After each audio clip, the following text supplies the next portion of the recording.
Whisper आहे त असीं गुज़िरियल हफ़्तनि खां जेके प्रोग्राम्स कयूं पिया उहो मौजूदा सियासी सूरत हाल खे मद्देनज़र रखी करे कयूं पिया। असीं हिकु प्रोग्राम पंहिंजो शेल्टर होम में बि वञी करे कयोसीं, छो त जेकी सूरत हाल आहे जीअं तव्हां सां असीं मुख़्तलिफ़ स्टोरीज़ शेयर करे सघूं औरतुनि जे हवाले सां त औरतूं पंहिंजो घर वग़ैरह छो छॾनि पियूं।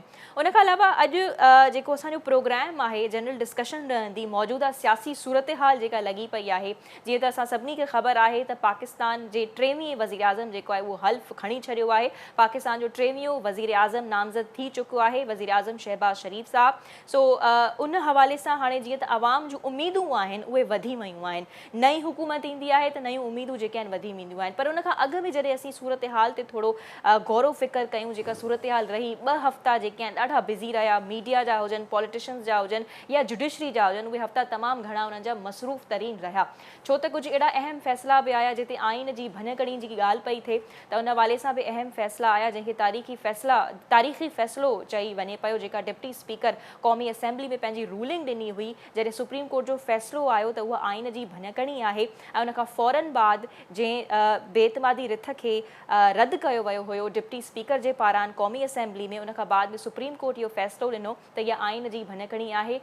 डिप्टी स्पीकर जी जेकी रूलिंग हुई उहा आइन जी भञकड़ी आहे। सो उन हवाले सां उन्हनि जो फ़ैसिलो आयो ऐं वरी थियो ईअं त असेंबलीज़ जॾहिं डिज़ोल्व थियूं हुयूं, जॾहिं बेतमादी रिथ खे रद्द कयो वियो हुयो, उनखां बाद में असेंबलीज़ जेकी आहिनि असेंबली क़ौमी असेंबली बहाल थी, रिस्टोर थी। उनखां पोइ बेतमादी रिथ थी, जेको उन जो वज़ीर आज़म हुयो, वज़ीर आज़म इमरान ख़ान, उन वक़्तु उहा बेतमादी रिथ उन जे ख़िलाफ़ कामयाब थी ऐं उनखां बाद में वोटिंग थी त उन में शहबाज़ शरीफ़ साहब जेको आहे मुल्क जो टेवीहों वज़ीर आज़म थी करे साम्हूं आयो। सो सवाल अॼु असीं इहो रखंदासीं त जीअं त सोशल मीडिया ते घणो चर्चो लॻो पियो आहे, सियासत ते तमामु घणी डिस्कशन थिए पई। अॼुकल्ह ड्रॉइंग रूम हुजे या 2 ॼणा जेकॾहिं पाण में वेठा आहिनि त हू पाण सां सियासी गुफ़्तगू ई कनि पिया, छो त सूरत हाल अहिड़ी लॻी पई आहे त हर जॻह असीं ॾिसूं था त सियासत ते जेको आहे ॻाल्हि ॿोल्हि कई पई वञे। सो प्रोग्राम में असीं ॻाल्हि कंदासीं अॼु आइन खे सम्झंदासीं, कॉन्स्टिट्यूशन जी अहमियत छा आहे ऐं जेको करंट पॉलिटिकल सिनेरियो हले पियो, अवाम इन खे कीअं ॾिसे पई, कीअं सम्झे पई, उन ते बि असीं जेको आहे ॻाल्हि ॿोल्हि कंदासीं त छा अवाम में बि ओतिरो शऊर आहे। छो त असीं ॾिठोसीं जॾहिं पार्टीज़ पॉलिटिकल पार्टीज़ जी ॻाल्हि हूंदी आहे त यकीनन उन्हनि खे को सपोर्ट कंदो आहे ऐं को उन जो मुख़ालिफ़ थी करे ॻाल्हि ॿोल्हि कंदो आहे। सो जीअं त PTI हुजे, पीपल्स पार्टी हुजे, PMLN हुजे या ॿियूं जेके पार्टीज़ आहिनि उन जा सपोर्टर्स बि आहिनि त मुख़ालिफ़ करण वारा बि आहिनि। सो PTI जी जेकॾहिं ॻाल्हि कजे, उन्हनि खे सपोर्ट करण वारा बि खोड़ आहिनि ऐं ईअं ई ॿियनि पार्टीज़ जा बि।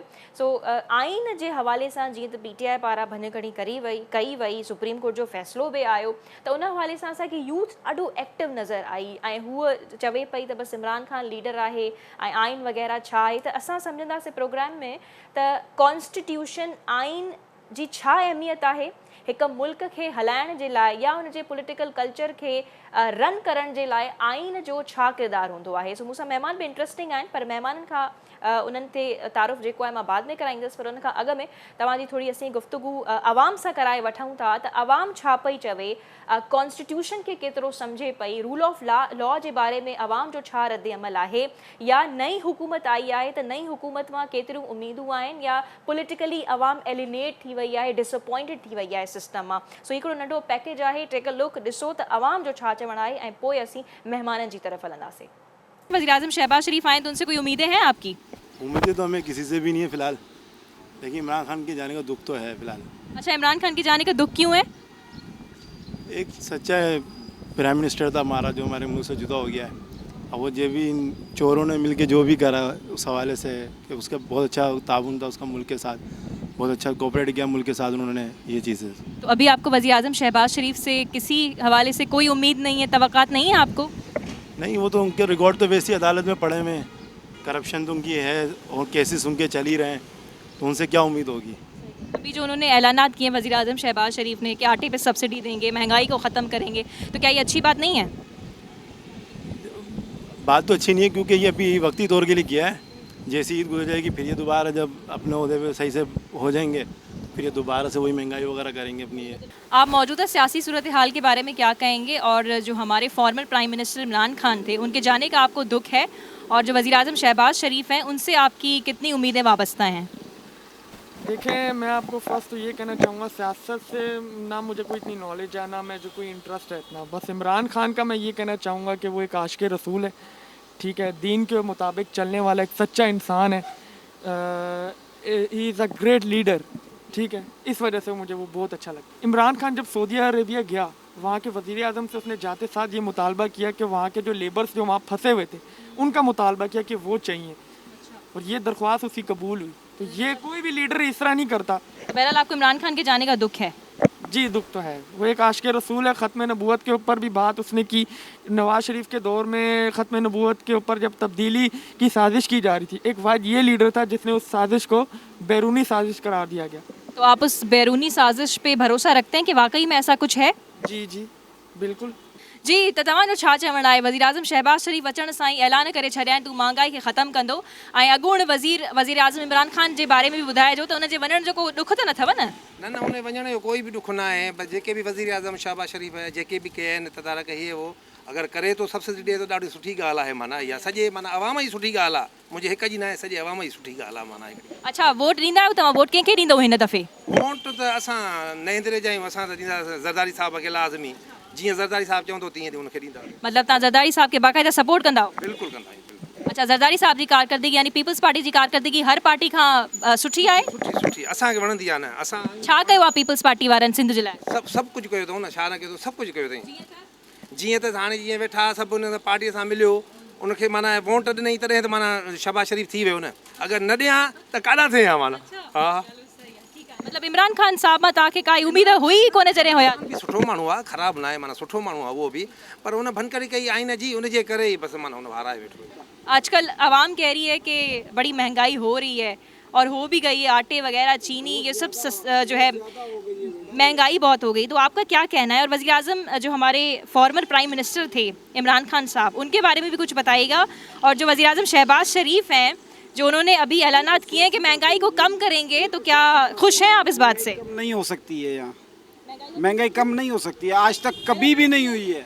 अभी शहबाज शरीफ साहब ने ऐलानात किए हैं? ऐलानात किए हैं बिल्कुल वक्ती तौर पे किए हैं, लेकिन आगे चल के लॉन्ग टर्म में ये कभी भी सस्ताई नहीं हो सकती, लॉन्ग टर्म में और मज़ीद महंगाई होएगी।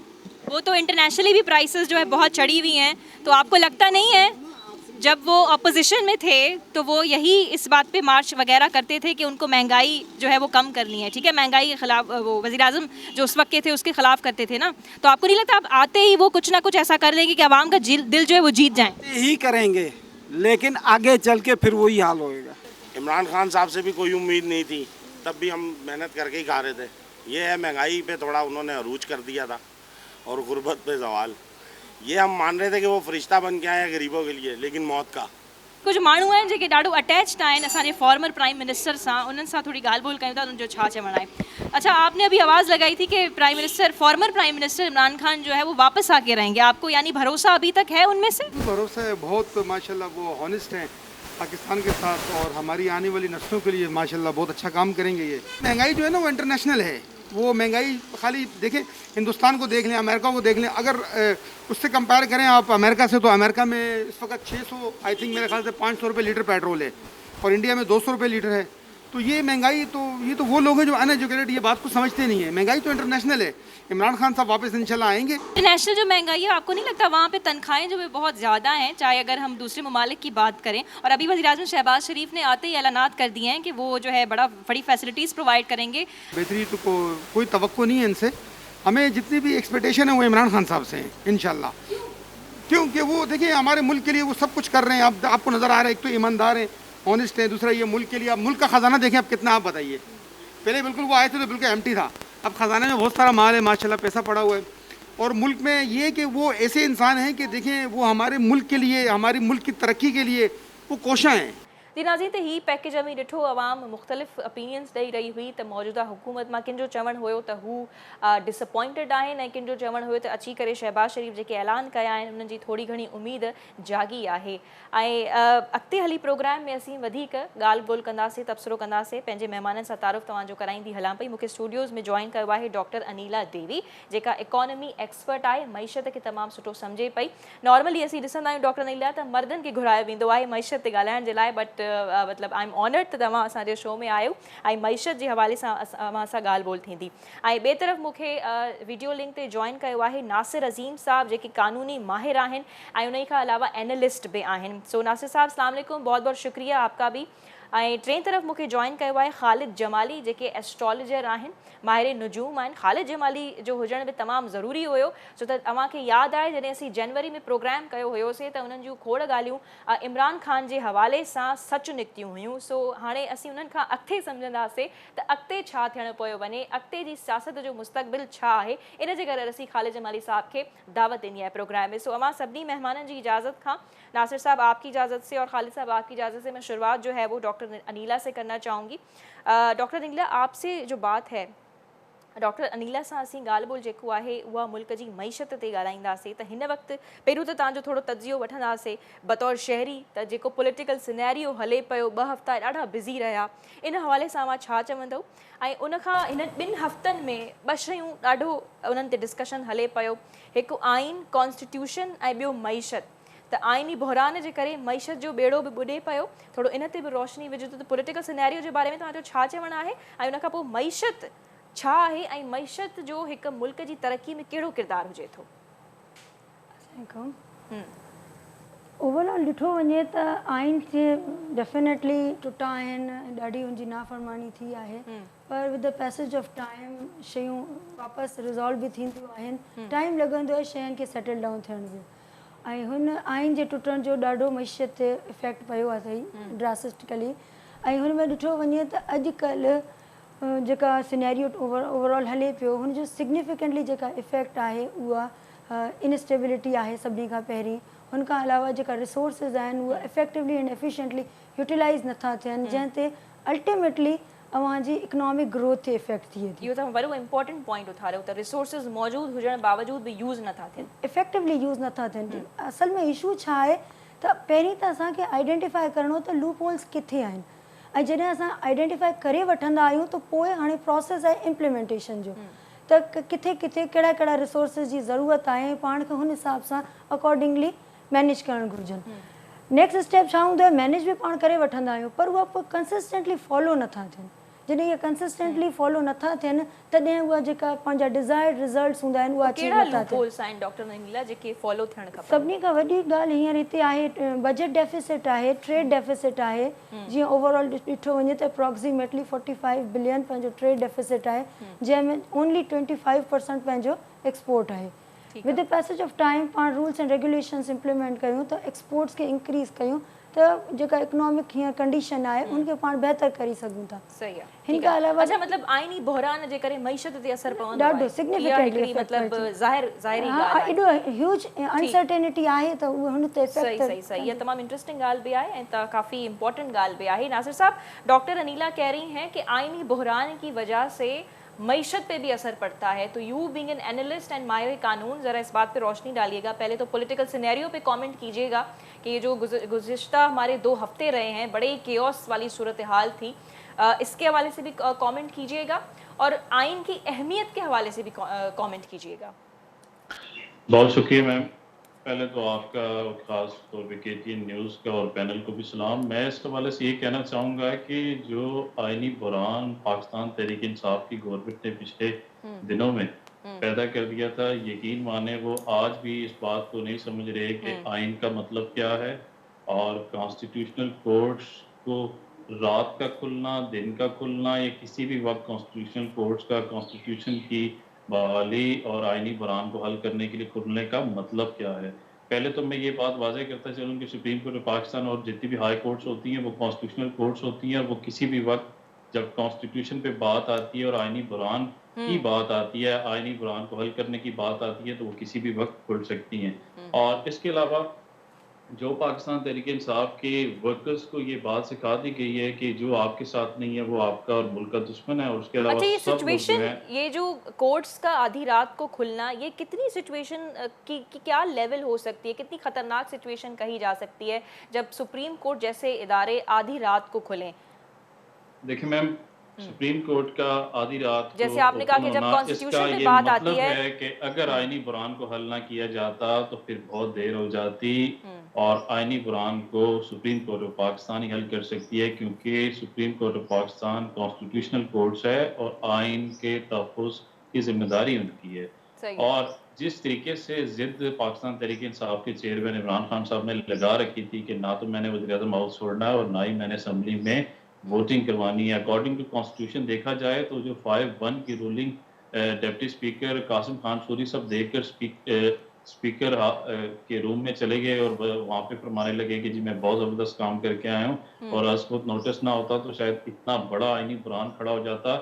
आईनी बुरान का मतलब ये होता है कि फिर आप अपनी समझ के मुताबिक कानून को अपने तरीके से चलाना शुरू कर देते, मीडिया हाउसेस अपने तरीके से चलता, क्या आम आइन में इंसान है अपने कि तरीके से अदालतें चलता। पार्लियामेंट्री अफेयर्स में जो है वो इंटरफेयर कर सकती हैं?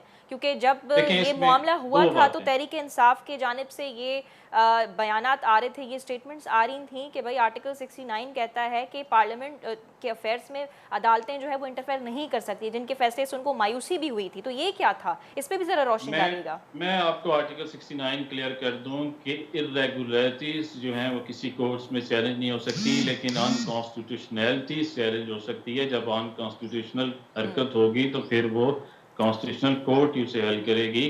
इर्रेगुलरिटीज का जो मतलब होता है छोटी मोटी कोई यानी गलती का कोर्ट हो डिड जाना, नॉट, वो सुप्रीम कोर्ट डिड जाना। Not affair in any of the parliamentary affairs, ये चीज़ क्लियर है क्योंकि आइन की देखिए, बात आ रही थी, इसलिए सुप्रीम कोर्ट आया था बीच में। इर्रेगुलरिटीज को चैलेंज नहीं किया जा सकता। इर्रेगुलरिटी और अनकॉन्स्टिट्यूशनल चीज में बहुत ज्यादा फर्क है। देखिए, लफ्जों की हेर फेर होती है कानून में और लफ्जों का बहुत बड़ा मतलब होता है। एक वर्ड का मतलब ही पूरे के पूरे सिनेरियो और पूरे कानून पे चेंज हो जाता है। अनकॉन्स्टिट्यूशनल का मतलब कुछ और होता है और इर्रेगुलरिटी, आपको मैं एक छोटी सी एग्जांपल दे दूं, जी। जब आप किसी केस के डिसीजन के बाद रिव्यू पिटीशन पे जाते हैं तो वो इर्रेगुलरिटीज की बेस पे जाते हैं। अच्छा, जो टेक्निकल गलती होती है, कोई क्लैरिकल गलती होती है, यहाँ पे 5-1 को पढ़ा जाता है लॉ मिनिस्टर की जानिब से, जो कि 24 घंटे के थे, और वो 5-2 को नहीं पढ़ते जिस पे लिखा हुआ था आर्टिकल 5-2 पे कि आपने कॉन्स्टिट्यूशन की ओबीडियंस करनी है, कॉन्स्टिट्यूशन को मानना है, कॉन्स्टिट्यूशन के मुताबिक चलना है। तो फिर कॉन्स्टिट्यूशन और ये तो नहीं कहता कॉन्स्टिट्यूशन कि के आप मुताबिक 5-1 जो के ना रूलिंग दे। चले, चाहे वो मुल्क का वज़ीर आज़म ही क्यों ना हो, उसके लिए सज़ा क्या है, क्या पनिशमेंट है कि नहीं, ये भी हम आपसे जानेंगे। लेकिन उससे पहले जो है खालिद जमाली साहब की तरफ चलते हैं, जो कि एस्ट्रोलॉजर हैं। खालिद जमाली साहब की तरफ असी वञूं पिया। खालिद साहब, तव्हां जॾहिं लास्ट टाइम असां सां मौजूदु हुयव त अव्हां काफ़ी प्रिडिक्शन कयूं हुयूं जेके हिन वक़्त ताईं सच निकिरी चुकियूं आहिनि, ऐं इहो ई सबबु आहे त असीं तव्हांखे बि प्रोग्राम में दावत ॾिनी आहे। तव्हां चयो हुयो त इमरान ख़ान जा जेके इत्तेहादी आहिनि, जेके एलाइज़ आहिनि, उन्हनि जो ऑलमोस्ट साथ छॾे वेंदा, ऐं ईअं थियो। त हाणे छा सूरत हाल आहे? अव्हां इहो बि प्रिडिक्ट कयो हुयो त इमरान ख़ान खे खोड़ परेशानियुनि जो साम्हूं करिणो पवंदो, ऐं इहो बि बज़ाहिर तौरु ॾिठो वञे त इहो बि थियो। त हाणे छा सियासी मुस्तक़बिल जेको आहे इमरान ख़ान जो आहे? पहिरियों त इमरान ख़ान ते कॉमेंट करे वेठो, ऐं पोइ ॿियनि सियासतदाननि जीअं ॿियो मौजूदा वज़ीर आज़म जे बारे में बि तव्हां सां असीं ॻाल्हि ॿोल कंदासीं। But first Imran Khan. महिरबानी। पहिरीं ॻाल्हि त तव्हां मौक़ो ॾिनो, एप्रिशिएट कयो मुंहिंजे प्रिडिक्शन खे। ॻाल्हि इहा आहे त जेसि ताईं इमरान ख़ान जी ॻाल्हि कयूं था त मां अॻु में बि तव्हां खां इहा ॻाल्हि करे चुको आहियां, चाहे Imran Khan as a prime minister हुजे, चाहे हींअर अपोज़िशन जो अॻवान थी उभरी अचे, हुननि जे लाइ ही जेको करंट सिचुएशन आहे उहो बहितर न आहे।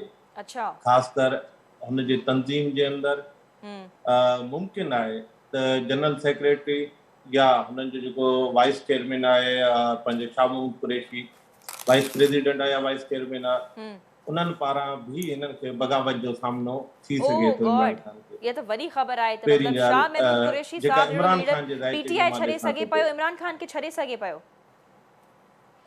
छॾे सघण जे हद ताईं शायदि मां नथो चई सघां, कंफर्म न, पर मतलब तव्हांखे ॻाल्हि नज़र इहा अचे आहे पियो। त इमरान ख़ान सां तदाद पैदा थी सघनि था। शाह महमूद कुरैशी या तो हुननि जे जनरल सेक्रेटरी को। अच्छा नासिर ॿी साहब, ॻाल्हि, आपके लिए मैं करती चलूँ, वो कह रहे हैं कि शाह महमूद कुरैशी साहब जो इमरान खान को छोड़ सकते हैं, क्योंकि ये हमारे वो एस्ट्रोलॉजर हैं जिनकी ऑलरेडी प्रेडिक्शन सही निकली हैं। सो ये बहुत बड़ी बात कर रहे हैं। मैं छोटी सी बात ऐड कर दूं कि तहरीक इंसाफ का जो सफ़र है वो तहरीक इस्तक़लाल और खान साहब का सफ़र असगर खान की जानिब रवां दो। अच्छा, आपकी नज़र में ख़त्म हो चुका है मतलब? बिल्कुल, ये कुछ अरसे की बात। लेकिन ख़ालिद साहब, इमरान खान साहब जी जेकॾहिं ॻाल्हि कजे त हू टफ ऑपोज़िशन लीडर बि रहिया आहिनि, ऑपोज़िशन में जॾहिं बि रहिया आहिनि त काफ़ी टफ उन्हनि जेको आहे पॉलिटिकली जेको आहे कयो आहे पंहिंजे ॿियनि पार्टीज़ जो जेके हुकूमत में रहियूं आहिनि, त छा हाणे बि उहा उभरी ईंदा, टफ मुक़ाबिलो कंदा, टफ थी करे उभरंदा? टफ जी जेकॾहिं टफ कॉम्पिटेंट जी ॻाल्हि कजे त सियासत जे अंदरि जज़्बात न हलंदा आहिनि। ऐं इमरान खान जे ज़ाइक़े जे मुताबिक़ हींअर जेका करंट कंडीशन आहे, इमरान खान जज़्बातनि तरफ़ ईंदो ऐं तमामु घणो एग्रेशन थींदो ऐं उन एग्रेशन थियण जे चक्कर में पर माण्हू उन्हनि सां इमोशनली अटैच न आहिनि, तव्हांखे इहो नथो लॻे? यूथ जेको आहे पॉलिटिकली ॾाढो एक्टिव थी वई आहे, माण्हू जेके आहिनि उहे इमोशनली अटैच न आहिनि इमरान खान साहब सां, छा इहा हिकु सपोर्ट न आहे इमरान खान जे लाइ? ॾिसो इमरान खान सां यूथ बिल्कुलु गॾु बि हूंदी, यूथ जो गॾु हुजण सिर्फ़ु इमरान खान सां गॾु हुजण जो सबबु न आहे, पर हींअर जेको शहबाज़ शरीफ़ ओथ खयो आहे, ओथ जे ज़ाइक़े जे मुताबिक़ मां ॾिसां थो पियो त गवर्नमेंट खां यूथ जेका आहे न थोरे तरह सां हटियल रहनि थी, गवर्नमेंट खां हू दिलचस्पा रही सघे थी। अच्छा, मौजूदा गवर्नमेंट खां यूथ इमरान खान सां गॾु हूंदो बि सही, पर मेन जेका ॻाल्हि आहे त इमरान खान जी जेका एग्रेशन हूंदी ऐं जज़्बातियत हूंदी, हू पंहिंजे जज़्बात सबबु पंहिंजे सियासी कैरियर खे तमामु वॾो नुक़सानु ॾेई सघनि था, ख़ासि तौर ते PTI जे अंदरि हुननि जा जेके बयानात आहिनि, ख़ुदि उहे बयान जेके आहिनि हिननि जे पार्टी जे अंदरि हिकु तरह जो दफ़ेड़ पैदा कंदा। अच्छा, उन खां सवाइ जेको मुंहिंजी मतिलबु हिकु प्रिडिक्शन चइबी त इन जज़्बात जे सबबु मुमकिन आहे हुननि जी जेका इज़्तिवाजी ज़िंदगी आहे उहा बि डिस्टर्ब थींदी। ओहो, ये तो एक और बड़ी प्रेडिक्शन आपने कर ली कि उनकी इज़्तिवाजी ज़िंदगी को भी खतरा है। चलें, इस पे भी हम लोग बात करेंगे, मतलब it's kind of a big prediction. ऐं ॾिसंदासीं ख़ालिद साहब त इहो केतिरे हद ताईं जेको आहे तव्हांजूं ॻाल्हियूं सही निकिरनि पियूं। अच्छा, सो बहरहाल अवां चयो पिया त इमरान खान पंहिंजी एग्रेशन जे सबबु पंहिंजी पार्टी खे नुक़सानु पहुचाए सघे थो, हिकु इहा तव्हां वॾी ॻाल्हि कई, ऐं ॿियो हुनजी इज़्तिवाजी ज़िंदगी ते यानी पर्सनल लाइफ ते बि असरु पइजी सघे थो, ऐं ॿियो शाह महमूद कुरैशी जे हवाले सां बि अवां चयो त उहे बि छॾे सघनि था, सही चयो मां?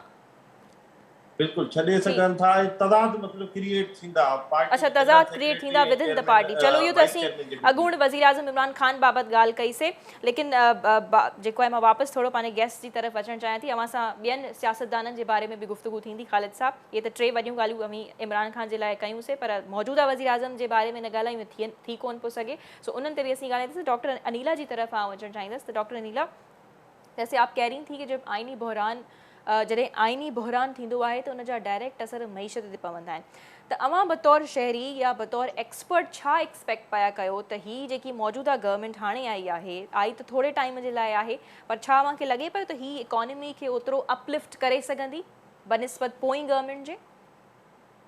डेफिनेटली जंहिं तरीक़े सां उहा आई आहे त उहा बहितर जी तरफ़ वेंदी, बहितर करण जी कोशिशि कंदी, ऐं हिन सभिनी जे विच में हिननि जा जेका मेन एरियाज़ आहिनि कमु करण जे लाइ, पंहिंजी मईशियत खे बहितर करण जे लाइ, उहा फॉरेन डायरेक्ट इन्वेस्टमेंट खे इनकरेज करणु, एक्सपोर्ट खे इनकरेज करणु, ओवरऑल जेका पाकिस्तान जी ट्रेड पॉलिसीज़ आहिनि हुनखे रिवाइज़ करणु, अपडेट करणु, इहा कुझु एरियाज़ आहिनि हिन ते वर्किंग करी या बहितर करी सघनि था एज़ कम्पेयर टू। अच्छा, मूंखे लॻे थो त पोईं गवर्नमेंट जेको आहे इकोनॉमी जो बेड़ो ॿुॾाए वई हुई।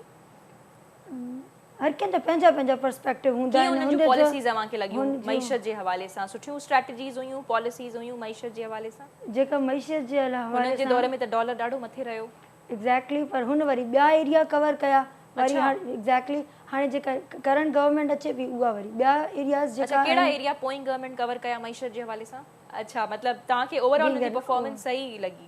ओवरऑल जेका हुननि जी आहे, डेफिनेटली जेका बि गवर्नमेंट ईंदी आहे उहा बहितरी जे लाइ कमु करणु ईंदी आहे, त हुननि जा पंहिंजा पंहिंजा पर्सपेक्टिव हूंदा आहिनि, पंहिंजा एनालिसिस हूंदा आहिनि, उहा हुन हिसाब सां कमु कंदी आहे। ऐं अल्टीमेटली जेका गोल आहे उहा आहे इकनॉमिक ग्रोथ, मुल्क जी ग्रोथ हुजणु घुरिजे, उहा रिफ्लेक्ट थियणु घुरिजे हुनजी ग्रोथ ओवरऑल। अच्छा, एक्सपोर्ट ऐं इम्पोर्ट खे हीअ गवर्नमेंट बहितर करे सघे थी? या हाणे अगरि ओवरऑल इकनॉमी खे बहितर करिणो अथई, ग्रोथ बहितर करणी अथई, त एक्सपोर्ट खे डेफिनेटली बहितर करिणो पवंदो, त ई मुल्क जा हालात बहितर थींदा। अदरवाइज़ इहा आहे त पोइ त ऑलरेडी एॾो ट्रेड डेफिसिट आहे, ऐं अगरि हाणे मैनेज न थी सघियो त हालात ॾींहों ॾींहुं बदतर थींदा पोइ त। अच्छा, ठीक है। अच्छा नासिर साहब, आप سے جو ہے میں مزید جاننا چاہوں گی کہ آپ کو کیا لگتا ہے ہماری یوتھ، ہماری عوام کانسٹیٹیوشن کو لے کر کتنا اویئر ہے؟ سارے سینیریو سے یہ جو 2 ویکس ہیں اس پہ اندازہ ہوا کہ نہ تو انہیں آئین کی پرواہ ہے، نہ وہ یہ سمجھتے ہیں کہ آئین کا مطلب کیا ہے، نہ ہی انہیں یہ احساس ہے کہ آئین سے ملک میں اگر آئینی بحران آ جائے تو کیا نقصانات ہوتے جی ہیں. کیونکہ یہ ہم نے جیسے چیز ہماری دیکھی، صحیح کہہ رہے ہیں آپ. جیسے ہماری ایکسپرٹ صاحبہ بتا رہی ہیں کہ اگر آئینی بحران ہو تو معیشت پہ کتنا فرق پڑتا ہے. آپ دیکھیں جب نئی گورنمنٹ نے چارج دیا تو ڈالر کی قیمت بھی نیچے آنا شروع ہو گئی اور بہت ساری معیشت مستحکم ہوتے ہوئے نظر آنا شروع ہو گئی 1-2 دن میں ہی، اور ہوپ فلی کہ 2-4 مہینے کے بعد یہ بہت زیادہ چیزیں سٹرونگ ہو جائیں گی. لیکن وہ جو 2 ویکس تھے آپ کو یاد ہوگا کہ اتنی انسرٹینٹی تھی کہ بہت زیادہ. کسی بھی سیگمنٹ میں جائیں تو وہاں پہ یہ چیز کنفرم نہیں تھی کہ اس کے بعد کیا ہونے جا رہا ہے. تو ایز این کہاں اینالسٹ جائے آپ گا، کو لگتا ہے جو معیشت موجودہ ابھی گورنمنٹ ہے ہماری، وزیر اعظم شہباز شریف، اکانومی ہو یا جو ہے دوسرے مسائل ہیں، ان کو ایک بوسٹ دے پائیں گے، وہ ایک بہتری کی طرف جو ہے ہمارے ملک کو لے کے جا سکتے ہیں، سسٹم کو لے کے جا سکتے ہیں؟ میں آپ کو ایک عرض کر دوں کہ یہ گورنمنٹ لوگ پریڈکٹ کر رہے ہیں، لوگ اس پہ انالیسس کر رہے ہیں کہ شاید 2 مہینے 3 مہینے چلے گی، ہوپ فلی اس نے 1 سال چلنا ہے، کیونکہ قانونی وجوہات بھی بہت ساری اس کے درمیان میں ہیں. اور نمبر 2 یہ بات کرتا چلوں کہ جب یہ 1 سال چلیں گی تو مجبوراً ساری پارٹیز، کیونکہ الیکشن کا سال ہے، الیکشن میں جانا ہے، انہوں نے ایک اچھا بجٹ دینا، اور جب اچھا بجٹ، عوام دوست بجٹ، عوام کی ریلیف کا بجٹ ویسے بھی 5ویں سال میں جو آتا ہوتا ہے اور اس طرح کا آیا تو یقین مانے پاکستان ایک اچھے سلسلے کی جانب چل نکلے گا. اور اس کی بعد جو نئی گورنمنٹ آئے گی تو پھر اگر انہی لوگوں کی گورنمنٹ آتی ہے تو پھر یہ اس کو سسٹین کرنا ان کے لیے بہت زیادہ آسان ہو جائے گا اور یہ پاکستان کو بہتری کی جانب لے کر چل نکلیں گے. اگر یہ گورنمنٹ کو پی ٹی آئی نے، جیسے وہ ایک سینیریو پیدا کرنے کی کوشش کر رہی ہیں کہ ریلیاں نکالیں گے، احتجاج کریں گے، ایک بیانیہ پیدا کرتے ہیں کہ امریکہ کی بات کرتے ہیں. اچھا ناصر صاحب، جس دن چلیں یہ تو انہوں نے ایک نیریٹو قائم کر لیا ہے، وہ بھی ایک بہت جو ہے بڑی بات ہے، اس پہ بھی ہم ڈسکشن کر سکتے ہیں. لیکن ایک چیز سمجھائے گا کہ جس دن جو ہے ہمارے ڈپٹی اسپیکر صاحب جو اس وقت کے تھے، انہوں نے رولنگ دی تھی تحریک عدم اعتماد کے حوالے سے، تو اس کے بعد جیسے ہی شہباز شریف صاحب باہر آئے تھے تو انہوں نے کہا تھا کہ آرٹیکل 6 لگے گا. یہ آرٹیکل 6 کیا ہے؟ اس پہ کنسائزلی تھوڑا ہمارے ویورز کو بتائیے گا. دیکھیں آرٹیکل 6 ان اشخاص پہ لگتا ہے جو کہ کانسٹیٹیوشن کی آئین شکنی کرتے ہیں، کانسٹیٹیوشن کی شکنی کرتے ہیں، کانسٹیٹیوشن کے مطابق نہیں چلتے. جیسے 5-1 کی رولنگ دینا، 5-1 کی رولنگ وہ دے ہی نہیں سکتے تھے. اسپیکر، ڈپٹی اسپیکر کے پاس کوئی اس طرح کے اختیارات موجود نہیں تھے اکارڈنگ ٹو 5-1 کی جو چیک ہے. اور انہوں نے آئین شکنی کی، آئینی بحران پیدا کیا اور سپریم کورٹ آف پاکستان کی جو ایک خوبصورت ججمنٹ جو کہ سپریم کورٹ آف پاکستان کو میں سلام بھی پیش کرتا ہوں، 5-0 سے جو ججمنٹ تھی وہ بات ثابت کرتی ہے کہ آئین شکنی کی ہے. تو اس آئین شکنی کی کوئی سزا؟ آئین شکنی کی جو سزا ہے وہ سزائے موت ہوتی ہے اور آرٹیکل 6 ان پہ لگنے جا رہا ہے. ہوپ فلی جلد کیس فائل ہو جائے گا اور ان کے 5 سے 6 لوگ اس کے زمرے میں آ سکتے ہیں. ایک تو عمران خان صاحب، ایک اسپیکر اسد کیسر صاحب، کیونکہ اسد کیسر کا نام ڈپٹی اسپیکر نے پڑھا تھا رولنگ کو وائنڈ اپ کرتے ہوئے. اور ڈپٹی اسپیکر جو ہیں وہ جو قاسم خان سوری ہیں وہ بھی اس کے زمرے میں آئیں گے. اور جو لا منسٹر صاحب جنہوں نے 5-1 کو پڑھا اسمبلی میں کھڑے ہو کے، ان پہ بھی لگ سکتی ہے. اور اس کے علاوہ اچھا یعنی یہ چیز واضح طور پہ لکھی ہوئی ہے کہ آئین شکنی کی جو سزا ہے وہ موت ہے، سزائے موت. دیکھیں اگر آرٹیکل 6 ایکس جرنلز پہ لگ سکتا ہے تو آرٹیکل 6 ایک سیاستدان پہ کیوں نہیں لگ سکتا؟ تو آپ کو لگتا ہے کہ اس حوالے سے سپریم کورٹ جو ہے وہ اپنا کوئی فیصلہ سنائیں گے یا یہ پھر کس طرح سے عمل درآمد ہوگا؟ یعنی یہ بہت بڑی بات ہے. یہ پروسیس ایسے ہوتا ہے کہ آرٹیکل 6 کا جو غداری کا مقدمہ چلایا جاتا ہے اس کے لیے اسپیشل کورٹس متعین کی جاتی ہیں. وہ ہائر کورٹس ہی اس کو متعین کرتی ہیں ایک اپلیکیشن کی صورت میں. اور پھر غداری کے مقدمے کے لیے ہائر ٹرائبیونل جو کورٹس ہوتی ہیں وہ اس کو... تو کیا آپ غداری کا مقدمہ لگے گا تحریک انصاف پہ؟ جی یہ اے این پی نے تو اعلان کر رکھا ہے، ولی خان کی جو پارٹی ہے انہوں نے کہا ہے کہ ہم چلے وہ تو ایک الگ بات ہے. یعنی مطلب اس طرح سے تو ہے کہ آئین شکنی کی جو سزا ہے وہ سزائے موت ہے. देखिए आयन शिकनी की जो आप कहें कि हुई है कि नहीं हुई, तो 5-0 के सुप्रीम कोर्ट की जजमेंट से ये साबित होता है कि आयन शिकनी की हुई। ठीक है, सही है। अच्छा ख़ालिद साहब, तव्हांजी तरफ़ असीं अचणु चाहींदासीं थोरो कंसाइज़ली ऐं क्विकली बि असांखे शहबाज़ शरीफ़ वज़ीर आज़म जेके आहिनि असांजा मौजूदा वक़्त में, उन्हनि जी सियासी मुस्तक़बिल ऐं उन्हनि जी परफॉर्मेंस जे हवाले सां कॉमेंट कजो, ऐं पोइ बिलावल भुट्टो ज़रदारी साहब ऐं आसफ़ा ज़रदारी ते बि जेको आहे तव्हांखे ॻाल्हाइणो आहे। जी मां जेका पोइ मुंहिंजी प्रोग्राम हुयो उनमें बि मां तव्हांखे चई चुको आहियां त अप्रैल खां पोइ ऐं तक़रीबन हींअर अप्रैल खां पोइ पाकिस्तान जे अंदरि जेका इकोनॉमिकली पाकिस्तान कुझु हद ताईं गिरो करणु वञी सघे थी। अच्छा, तो ही जेका नई गवर्नमेंट आहे सो कंहिं हद ताईं उहा इकोनॉमी खे बिल्ड करण की कोशिश अच्छा, अप्रैल के बाद इस हुकूमत से एक्सपेक्ट किया जा सकता है कि वो इकोनॉमिकली जो है मुल्क को कोई बूस्ट दे सके। ठीक है, सही है। बिल्कुल, ये गवर्नमेंट ही जेका गवर्नमेंट आहे उहा तक़रीबन 3 शयुनि ते इकोनॉमी जी फॉरेन अफेयर्स ट्रेडिंग ऐं गॾोगॾु ही गवर्नमेंट जेका एम्प्लॉइज ऐं जॉब्स ते ऐं जेके ऑलरेडी एम्प्लॉइज आहिनि उन्हनि ते वधीक फोकस कंदी। अच्छा, अमल कंदियूं छो त अनाउंसमेंट त करे छॾिया आहिनि उन्हनि, अमल करण जा बि के चांसेस आहिनि? सितारा कुझु चवनि नथा? न, बिल्कुल गवर्नमेंट अमल भी कंदी पर मामलो इहो आहे त जेको ओथ जे टाइम जो असां राइटियूं कढूं था जॾहिं एस्ट्रोलॉजिकली ॾिसूं था चार्ट में त उते मतलब एक तरह सां असां ॾिसंदासीं त ही गवर्नमेंट न सिर्फ़ अपोज़िशन खां पर इत्तेहादियुनि जी तरफ़ां बि अच्छा ऐं कुझु जेके लिकल हथ या सपोर्ट हूंदा आहिनि इंटरनल जेका सपोर्ट हूंदी आहे उन्हनि सपोर्ट जे तरफ़ां बि हिन गवर्नमेंट खे कंहिं हद ताईं कुझु डिफिकल्टीज़ अची सघनि थियूं। छो त जेकॾहिं मां ॾिसां थो एस्ट्रोलॉजी ठीक है, मतलब शहबाज शरीफ साहब जो वज़ीर आज़म शहबाज शरीफ साहब जो मुस्तक़बिल सियासी मुस्तक़बिल सुठो आहे ऐं परफॉर्मेंस वाइज भी आवाम के खुश करे वेंदा। बेहतर आहे, बेहतर आहे, ठीक है।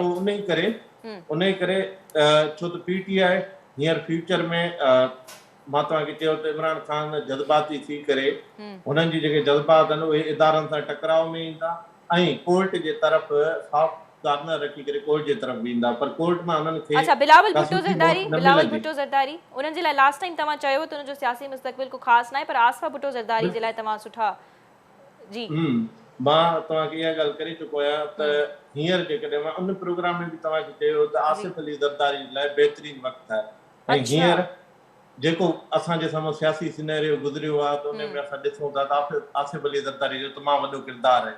अच्छा ही करंट गवर्नमेंट आहे चाहे वज़ीर आज़म भली शहबाज शरीफ हुजे पर जेका ओथ जो जेको राइटियो आहे उन जे मुताबिक़ इत्तेहादी ई इन गवर्नमेंट खे हलाए सघनि था, वज़ीर आज़म उन्हनि जे सहारे ई हलंदो। ये जेके 1.5 साल आहे इत्तेहादियुनि जी वॾी सपोर्ट आहे वज़ीर आज़म शहबाज शरीफ खे। ठीकु आहे, वॾी महिरबानी ख़ालिद साहब, तमामु इंट्रस्टिंग प्रिडिक्शन्स तव्हां कयूं आहिनि मौजूदा हुकूमत जे बाबति बि ऐं उन खां अलावा असांजे अॻूण वज़ीर आज़म बाबति बि तव्हां काफ़ी दिलचस्प जेको आहे प्रिडिक्शन्स कयूं। हाणे ॾिसणो इहो आहे त इहे तव्हांजूं केतिरे हद ताईं सही साबित थियनि थियूं। लास्ट टाइम वारियूं त तव्हांजूं ऑलमोस्ट सही साबित थियूं आहिनि। बहुत शुक्रिया नासिर साहब आपका भी कि आपने वक्त निकाला और अपना एनालिसिस पेश किया और आइन की अहमियत के हवाले से बात की। डॉक्टर रंगीला आपका भी बहुत बहुत शुक्रिया, तव्हांजी बि वॾी वॾी महिरबानी। नाज़रीन, इहो को प्रोग्राम पंहिंजो फीडबैक ॾियणु न विसारींदा। सो बहरहाल हिन वक़्तु मुल्क जे हालतुनि मां गुज़री रहियो आहे, उनखे मज़बूत हुकूमत जी वॾे पैमाने ते ज़रूरत आहे ऐं यकीनन जॾहिं मईशत मुल्क जी बहितर थींदी, मुल्क जी इकोनॉमी खे बूस्ट मिलंदो त मुल्क वॾे पैमाने ताईं तरक़ी कंदो। सो पंहिंजो तमामु घणो ख़्यालु रखंदा, फीडबैक खां असांखे ज़रूरु आगाह कंदा। अल्लाह हाफ़िज़।